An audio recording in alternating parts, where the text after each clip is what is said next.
হ্যাঁ, এই 2 কোটি টাকা খরচ করে আমি এলাকার মেম্বার হইলাম, সবাই 1.5 কোটি টাকা উঠছে, সামনে আমার মাইয়ার বিয়া, এই 2 কোটি টাকাই উঠলো না, মাইয়ার বিয়াতে 3 কোটি টাকা খরচ করবো, এর টিহার অবস্থা কি? সামনে ইলেকশন আইলে এটা হওয়া যাবে, চলেন ভাই। আচ্ছা ঠিক আছে।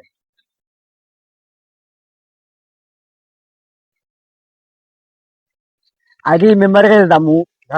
আসসালামু আলাইকুম। ওয়ালাইকুম আসসালাম। মেম্বার সাহেব, আমরা কি আপনাকে ভোট দেই নাই? হ্যাঁ, খালি বিল্ডিং এলা বড় বড় বিল্ডিং এলা করে অনুদান দিতেছে, আমরা কি কিছু পাবো না? যে তোমরাও বিল্ডিং উঠাও, তা আমাদের কিছু দেন। আমি তো বিল্ডিং আলা বাড়ি ছাড়া আমি কোনো কিছু দেই না। মনে হয় আমরা ভোট দিতে নাই। ভোট দিলাম কিসের জন্য? আর এই জাগর বিল্ডিং বিল্ডিং নাই, হেগর বরাদ্দ আরো 1 বছর পর। আমাকে চালের কার্ড করে নেবো, কি কোন এই বছরে কোনো স্যালারি কার্ড নাই।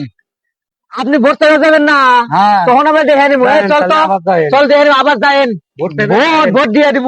যাইন দেখে নিবো, যাবো না। এই চল, মেম্বার লাগবো না। এগুলো কি হয় 2 কোটি